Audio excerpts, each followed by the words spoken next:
ආයිබෝවන් අද ඔයගොල්ලෝ සාදරයෙන් පිළිගන්නවා මගේ channel එකට. අදත් මම ඔයගොල්ලන්ට කියන අලුත් රෙසිපි එකක්. ඒ තමයි ලංකාවේ විදියට කොහොමද අපි chicken curry එකක් හදාගන්නේ කියලා. ඉතින් මේ chicken curry එකට මම පාවිච්චි කරන්නේ අපේම ශ්‍රී ලාංකික කුළුබඩු ටික.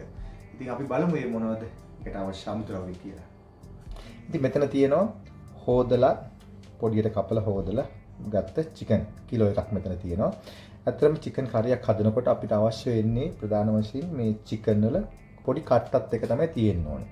ඉතින් මේක අපි මේ කකුලට chicken කකුලෙන් උඩ කොටස තමයි මම මේක අරන් තියෙන්නේ thigh fillet එක. ඒකෙන් තමයි මම මේතර හදාගෙන තියෙන්නේ. සමහර අය මේක chicken breast එකයි. ඒ කියන්නේ අපි පපුව ප්‍රදේශ පාවිච්චි කරනවා. මස් එකට කුකුල් මස් ඒක එච්චර රසක් නැහැ. ඇත්තටම මේකේ තියෙන්න ඕන මේ පොඩි කට්ටත් එකයි. ඒක තමයි මම පාවිච්චි කරන්නේ ඒකට. ඊළඟට අපිට තියෙනවා මේ අමු තුන පහ තියෙනවා. ඊළඟට මෙතන තියෙනවා මිරිස් කුඩු තියෙනවා. ලුණු තියෙනවා. එන්සල් කරාබ් නැටි මම තල්ල පොඩි ප්‍රමාණයක් හදාගෙන තියෙන වට අවශ්‍ය ප්‍රමාණය. ඊළඟට කළු පහේ තියෙනවා. මෙතන කහ කුඩු තියෙනවා. ඒත් එකම අපිට අවශ්‍ය අනිත් දේ තමයි මෙතන තියෙන කරපිංච තියෙනවා. කුරුඳු පොද තියෙනවා. සුදුරුණු තියෙනවා. ඉඟුරු තියෙනවා. ඊළඟට මම මේ තක්කාලි පාවිච්චි කරනවා මේක හදද්දී. ඉතින් ඔයගලන්ට ඕනනම් පාවිච්චි කරන්න පුළුවන් මෙතන සියඹල.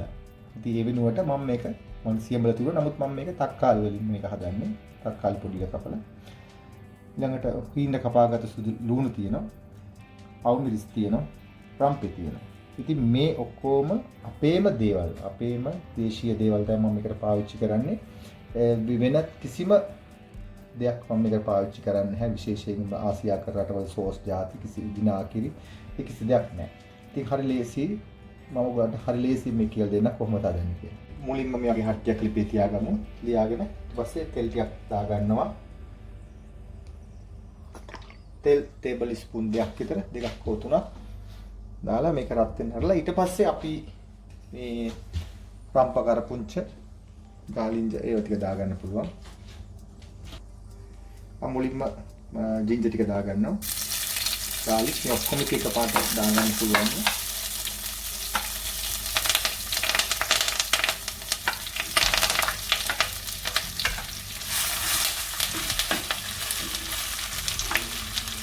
ලුණු ටික මම ටොමැටෝ ටික පාපොඩ් එකකින් මම එකතු කරන්නේ. මම ගින්දර පොඩ්ඩක් වැඩි කරලා මේ විදිහට මේක හොඳට ටෙම්පරාදු කරගන්න. මම දැන් ඉන්සල් කරාබුනේට් ටික දැන් මේක එකතු කරන මේ වෙලාවේ.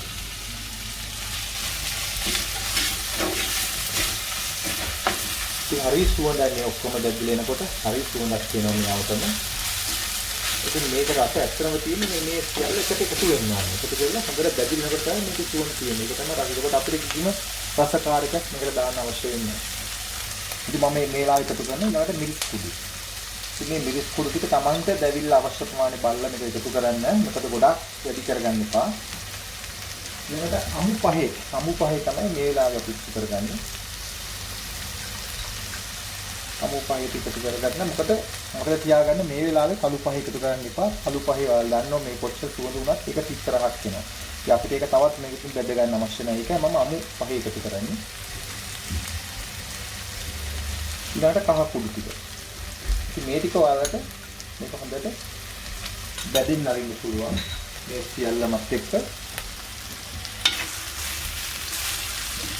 විදිහට හොඳට බැදින් අරින්න. මේක බැදී ගන්නකොට දැන් අර මම කීනියට කපාගත්ත තක්කාලි ටික එකතු කරන්න. ඊළඟට මේකත් එක්ක හොඳට මේක පැන්දෙන්න හරි.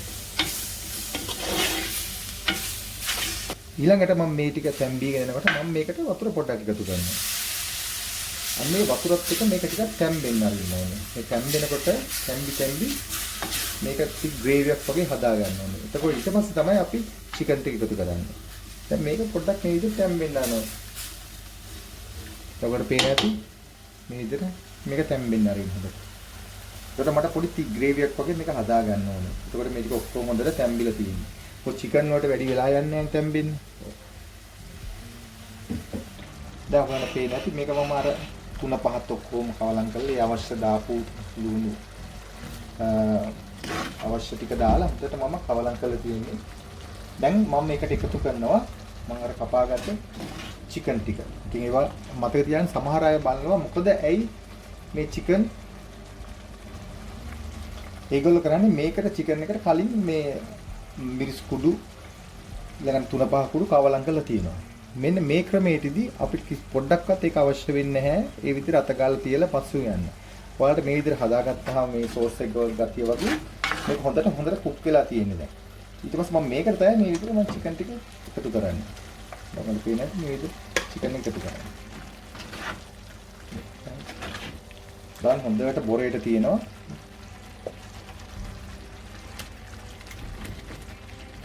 දැන් මේක හොඳට මේ විදිහට කවලම් කරගන්න.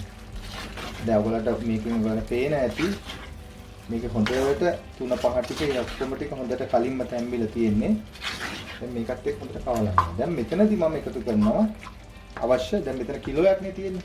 ඒකට මෙතනට අවශ්‍ය වෙනවා ලුණු ටේබල් ස්පූන් දෙකක්. මම මේ විදිහට දාගන්න. ඊට පස්සේ මේ කුක් වුණාන් පස්සේ අපිට පුළුවන් රස අනුව එකතු කරන්න ඉතුරු ටික.